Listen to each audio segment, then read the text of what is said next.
तो एवरीवन, स्वागत है आपका फिर से एक और नई वीडियो पर। तो आज बात करेंगे हम लोग कुछ मात्रक तथा उसके कुछ सेम मात्रक है और उसका विमा भी सेम ही होता है उसके बारे में, है ना। तो सबसे पहले वीडियो को आगे बढ़ाने से पहले अगर आप इस चैनल पर नहीं है तो आप इस चैनल को सब्सक्राइब कर सकते हैं और बेल आइकन को दबाकर ऑल नोटिफिकेशन ऑन कर सकते हैं। चलिए क्लास को आगे बढ़ाते हैं। तो क्लास में आज हम लोग पढ़ेंगे कि समान मात्रक, है ना, समान मात्रक तथा समान विमीय सूत्र वाले भौतिक राशियाँ, है ना। ये सभी भौतिक राशियाँ हैं, याद रखिएगा, ये सभी भौतिक राशियाँ हैं। तो बात करेंगे हम लोग सबसे पहले किसकी, चाल तथा वेग, स्पीड एंड वेलोसिटी की। हमने कल के क्लास में बताया था कि स्पीड एंड वेलोसिटी का जो मात्रक होता है, विमा होता है, वो सभी सेम हुई। हमने कल कैलकुलेट करके बताया था, है ना। मीटर पर सेकेंड ही होता है वेग का भी और स्पीड का, चाल का भी, है ना। तो उसी तरह से ये सभी जो टर्म लिखा हुआ है, इन सभी का मात्रक और विमा अपने अपने हिसाब से सेम होता है, जिस तरह से लिखा गया है ना। चाल और वेग की बात करेंगे तो इसका होता है LT-1। क्या होता है? LT-1। ये होता है चाल और वेग का मात्रक, है ना। चाल और वेग का डायमेंशन फॉर्मूला, हम लोग डायमेंशन को मुख्य रूप से देखते हुए जा रहे हैं। और अगर बात करें भार और बल की, किसकी, भार और बल की, तो आपको पता होगा कि दोनों का होता है न्यूटन। क्या होता है? न्यूटन। और भार और बल क्या होता है? ML-T-2। ML-T-2 इसका डायमेंशन हो जाता है भार और बल का, है ना। उसके बाद नेक्स्ट की बात करें प्लांक नियतांक और कोणीय नियतांक। क्या? प्लांक नियतांक और कोणीय नियतांक का होता है ML² T-1। क्या? ML² T-1। ML² जो फर्स्ट बार इस क्लास को कर रहे हैं उसको थोड़ा सा समझने में दिक्कत आ सकती है। इससे पिछले वीडियो में हमने सारा का कैलकुलेशन किया है, उस वीडियो को जाके आप वॉच कर सकते हैं। डिस्क्रिप्शन में लिंक डाला हुआ है, आप वहाँ से जाके उस वीडियो को देख सकते हैं ना। तो आपको समझ में आ जाएगा इस वक्त इन सब का कैलकुलेशन कैसे होता है। उसके बाद संवेग और आवेग की बात करें, यानी मोमेंटम और इम्पल्स की बात करें, तो मोमेंटम और इम्पल्स की हमने पिछली क्लास में बताया कि इन दोनों का जो होता है वो क्या होता है, केजी मीटर पर सेकेंड। केजी मीटर पर सेकेंड होता है। तो केजी मीटर पर सेकेंड होता है, केजी के लिए M लिखते हैं, मीटर के लिए L, पर सेकेंड के लिए T-1, ML-T-1 लिखते हैं। संवेग और आवेग का होता है आपका डायमेंशन, है ना। क्लियर है? उसके बाद ऊर्जा, कार्य, बल, आघूर्ण, ये तीनों को देखते हैं। ऊर्जा, कार्य और बल आघूर्ण को देखते हैं। ऊर्जा, कार्य और बल आघूर्ण क्या होता है? ML² T-2 यानी कि केजी मीटर स्क्वायर प्रति सेकेंड स्क्वायर, है ना, प्रति second square, KG metre square प्रति सेकेंड स्क्वायर। ML² T-2 होता है किसका? ऊर्जा रहे, कार्य रहे या बल आघूर्ण रहे, इन तीनों में से किसी का भी पूछे, ML² T-2 यानी कि केजी मीटर स्क्वायर प्रति सेकेंड स्क्वायर। क्लियर है? उसके बाद नेक्स्ट बात करें दाब, प्रेशर का, प्रतिबल का, प्रत्यास्थ गुणांक या यंग प्रत्यास्थ गुणांक या आयतन प्रत्यास्थ गुणांक या दृढ़ता गुणांक। ध्यान पूर्वक सुनिएगा, ये काफ़ी अच्छा टर्म है। इनसे आपका लगभग 1 2 3 4 5 6 क्वेश्चन एक ऑप्शन से आपका बन सकता है, तो इसको ध्यान में रखना है। ये आपका प्रेशर रहे, क्या प्रेशर रहे या प्रतिबल रहे या प्रत्यास्थ गुणांक रहे, यंग प्रत्यास्थ गुणांक रहे, आयतन रहे, आयतन प्रत्यास्थ गुणांक रहे और या दृढ़ता गुणांक रहे, इन सभी का जो डायमेंशन होता है ML-1 T-2 होता है। ML-1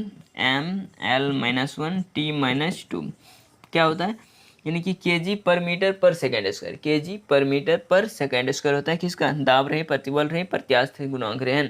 आपने पढ़ा होगा कि दाब बराबर क्या होता है? बल बट्टे क्षेत्रफल, यानी कि केजी मीटर। थोड़ा सा हम कैलकुलेशन करके बता दें, दाब का ही एग्जाम्पल लेके, है ना। दाब का क्या होता है? बल बट्टे क्षेत्रफल, है ना। तो बल के लिए क्या लिखते हैं? केजी मीटर पर सेकेंड स्क्वायर लिखते हैं ना। क्षेत्रफल के लिए मीटर स्क्वायर, तो मीटर से मीटर कट जाएगा तो यहाँ बचेगा केजी पर मीटर पर सेकेंड स्क्वायर। इसी को हम लिखते हैं ML-1 T-2। इस तरह से हम लोग कैलकुलेशन के हिसाब से भी देख सकते हैं। ये हो गया इसका कैलकुलेशन, है ना। तो अब बात करते हैं कि आपका नेक्स्ट जो है वो काफ़ी इंपॉर्टेंट टर्म है और आपको जो पूछा जाता है इसी टर्म से पूछा जाता है, इसको इग्नोर ना कीजिएगा। अपेक्षिक घनत्व या अपेक्षिक आर्द्रता या आवर्धन क्षमता रहे या विकृति या घर्षण गुणांक, ये सभी टर्म, ये यानी कि 4-5 टर्म जो है ये काफ़ी महत्वपूर्ण है, इससे प्रश्न पूछे जाते हैं आपके। अपेक्षिक घनत्व या अपेक्षिक आर्द्रता, है ना, आवर्धन क्षमता, विकृति, घर्षण गुणांक, ये टर्म रहे तो इसको, इसमें जो आपका ऑप्शन रहेगा ना वो काफ़ी टर्मिनेट ऑप्शन रहेगा, है ना। ऑप्शन में आपको उलझाने का प्रयास किया जाएगा भरपूर, लेकिन आपको उलझना नहीं है। ये सभी टर्म जहाँ भी दिखे वहाँ लिख देना है ये विमाहीन होता है, इसका कोई डायमेंशन नहीं होता है। ये क्या होता है? विमाहीन मात्रक है इसकी, इसका कोई मात्रक नहीं होता है। या आवर्धन रहे या आवर्धन क्षमता रहे या विकृति या घर्षण गुणांक, ये सभी टर्म रहे, इसका कोई मात्रक नहीं होता है। ओवरऑल हम लोग देखें अगर तो काफ़ी कम समय में हम लोग अच्छे देख सकते हैं कि चाल और वेग LT-1, भार और बल का पता होगा न्यूटन होता है, ML/T-2, प्लांक नियतांक कौन है ML²T-1, संवेग और आवेग आपको पता होगा ML/T-1 kg मीटर पर सेकेंड, ऊर्जा कार्य बल ML²T-2 kg मीटर स्क्वायर प्रति सेकेंड स्क्वायर, उसके बाद दाब प्रतिबल प्रत्यास्थ गुणांक यंग प्रत्यास्थ गुणांक इत्यादि, इन सभी को अगर देखा जाए तो इसका होता है ML-1T-2 यानी कि kg पर मीटर पर सेकेंड स्क्वायर। हमने यहाँ दाब का बताया है, आप लोग देख सकते हैं दाब को किस तरह से हमने यहाँ देखा है। और अपेक्षिक घनत्व, उसके बाद अपेक्षिक आर्द्रता, आवर्धन, विकृति, घर्षण गुणांक है ना, घर्षण गुणांक, ये सभी टर्म अगर देखने को मिले तो आपको बोलना है कि ये सभी का विमाहीन है ये टर्म है ना, इसका कोई डायमेंशन नहीं होता है। तो अब हम लोग देखते हैं थोड़ा सा क्या कि एक टर्म आपका आएगा कि लंबाई का जो प्रयोगात्मक मात्रक होता है, लंबाई को जैसे माइक्रोमीटर, नैनोमीटर, सेंटीमीटर, इसको किस तरह से हम लोग मापते हैं। जिससे प्रश्न आते हैं अगर आपको पूछ दे कि एक माइक्रोमीटर बराबर कितना मीटर होता है ना, एक माइक्रोमीटर बराबर कितना मीटर होता है तो आपको बताना पड़ेगा। ऑप्शन दिया रहेगा 10⁻⁻6, 10⁻⁻4, 10⁻3, 10⁻2। इन सभी ऑप्शन से आपको पता रहेगा तभी आप कैलकुलेट कर पाइएगा। तो चलिए उस टर्म, छोटा सा टर्म है उसको देख लेते हैं, उसके बाद क्लास की। तो आइए देखते हैं अब हम लोग थोड़ा सा आगे की ओर है ना। तो आगे की ओर देखेंगे हम लोग की लंबाई की कुछ प्रयोगात्मक मात्रक है, यानी कि बात करेंगे प्रैक्टिकल यूनिट्स ऑफ लेंथ के बारे में। किसके? प्रैक्टिकल यूनिट्स ऑफ लेंथ के बारे में। लेंथ का कुछ जो टॉपिक्स होता है जिसके बारे में आपको न्यूमेरिकल में भी काम आएंगे और डायरेक्ट ऑब्जेक्टिव भी पूछा जाता है इससे, तो इसके बारे में हम लोग देखते हैं।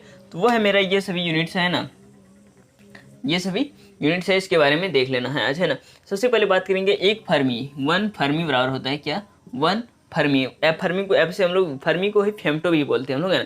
1 फर्मी बराबर होता है आपका कितना कि 10⁻⁻15 मीटर है ना, कितना 10⁻⁻15 मीटर होता है आपका 1 फर्मी बराबर। अगर नेक्स्ट की बात करें हम लोग 1 पिकोमीटर की है ना, 1 पिकोमीटर की बात करें तो 1 पिकोमीटर बराबर होता है आपका कितना 10⁻12 मीटर, कितना, इसको याद रखना है इस तरह से 10⁻12 मीटर होता है ना। उसके बाद 1 नैनोमीटर में आएगा, नैनोमीटर मीन्स नैनो आ रहा है 9 है ना, 10⁻⁹ मीटर आ जाएगा इसका, ठीक। नेक्स्ट की बात करें 1 माइक्रोमीटर, और किसके 1 माइक्रोमीटर की बात करें, ये काफ़ी महत्वपूर्ण है इसीलिए हम लोग ने यहाँ चार्ट के रूप में दिया है आपको है ना, इसको आप लोग देख लीजिएगा एक बार है ना। 1 माइक्रोमीटर बराबर होगा 10⁻⁻6 मीटर, या अगर mm में पूछे 0.001 mm, ये इसका होता है 1 माइक्रोमीटर बराबर है ना, 1 माइक्रोमीटर बराबर। अगर माइक्रोमीटर को लिखना चाहिए तो इस तरह से इसको लिखा जाता है 1 माइक्रोमीटर है ना। उसको नेक्स्ट देखें 1 एंगस्ट्रॉम, 1 एंगस्ट्रॉम अगर ऐसा लिखा जाता है, 1 एंगस्ट्रॉम बराबर होता है आपका 10⁻⁻10 मीटर, कितना 10⁻⁻10 मीटर है। उसके बाद यहाँ देखिए 3 टर्म हमने लिखा है, एक प्रकाश वर्ष, एक खगोलीय वर्ष और एक पारसेक। ये क्या है भैया? तो इसके बारे में हम लोग जानते हैं कि एक प्रकाश वर्ष यानी 1 लाइट ईयर क्या होता है कि प्रकाश द्वारा निर्वात में एक वर्ष में जो दूरी तय की गई होती है उसे ही हम लोग कहते हैं 1 लाइट ईयर। क्या? प्रकाश द्वारा निर्वात में एक वर्ष में जो दूरी तय की जाती है उसे हम लोग क्या कहते हैं? 1 लाइट ईयर कहते हैं। और 1 लाइट ईयर क्या होता है?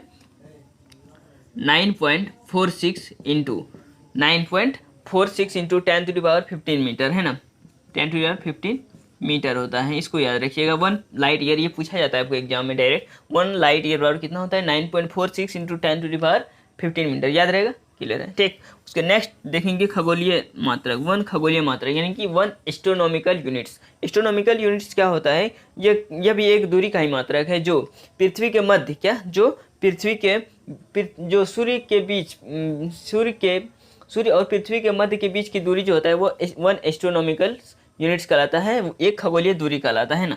इसका जो मात्रक, इसका जो मान होता है वो होता है 1.496 इंटू 10⁻11 मीटर, 1.496 इंटू 10⁻11 मीटर होता है इसका मान है ना, 1.496 इंटू 10⁻11 मीटर, या इसी को लिख सकते हैं 1.5 इंटू 10⁻11 मीटर, ऐसा भी लिखा हुआ मिल सकता है उसको है ना, क्लियर है। उसके बाद नेक्स्ट की बात करेंगे हम लोग कि 1 पारसेक। पारसेक आप लोग को पता होगा कि पारसेक क्या है कि यह दूरी मापने की सबसे बड़ी इकाई है। क्या है? दूरी मापने की सबसे बड़ी इकाई किसको कहा जाता है? पारसेक को कहा जाता है। तो 1 पारसेक बराबर होता है 3.08 इंटू 10⁻16 मीटर, 3.08 इंटू 10⁻16 मीटर, ये होता है 1 पार्सेक पर आवर। अगर इसी को पूछ दे पार्सेक को कि नहीं हमको लाइट ईयर में चाहिए, तो इसका लाइट ईयर में होता है 3.26 लाइट ईयर, प्रकाश वर्ष, है ना। लाइट ईयर होता है इसका, है ना। 3.26 इंटू 3.26 लाइट ईयर होता है 1 पार्सेक पर आवर। ये था टोटल लंबाई के प्रयोगात्मक मात्रक, यानी कि प्रैक्टिकल्स यूनिट्स ऑफ लेंथ, यानी कि लंबाई के प्रयोगात्मक मात्रक। तो ये काफ़ी इंपॉर्टेंट था, इसी कारण से हमने यहाँ इस लेक्चर में डाला। तो अब जो हम लोग नेक्स्ट क्लास में देखेंगे, नेक्स्ट क्लास में हम लोग देखेंगे इस चैप्टर, ये चैप्टर एंडिंग हो गई यूनिट एंड डायमेंशन। अब हम लोग देखेंगे नेक्स्ट क्लास में इससे रिलेटेड कुछ ऑब्जेक्टिव को, लगभग 30 ऑब्जेक्टिव को देखेंगे, और उसी से रिलेटेड आपको प्रश्न पूछे जाते हैं आपके एग्जाम में। और आप लोग उस ऑब्जेक्टिव का अच्छे से जवाब दीजिएगा कमेंट के माध्यम से, ताकि हमें लगा कि नहीं, हमने जो क्लास आपको करवाया है वो आपके लिए बेनिफिट हो रहा है, तो ठीक ठाक लगेगा हमें पढ़ाने में, है ना। तो चलिए मिलते हैं हम लोग नेक्स्ट क्लास में। आज का क्लास आप लोग कैसा लगा, आप लोग कमेंट के माध्यम से फीडबैक जरूर दीजिएगा। धन्यवाद।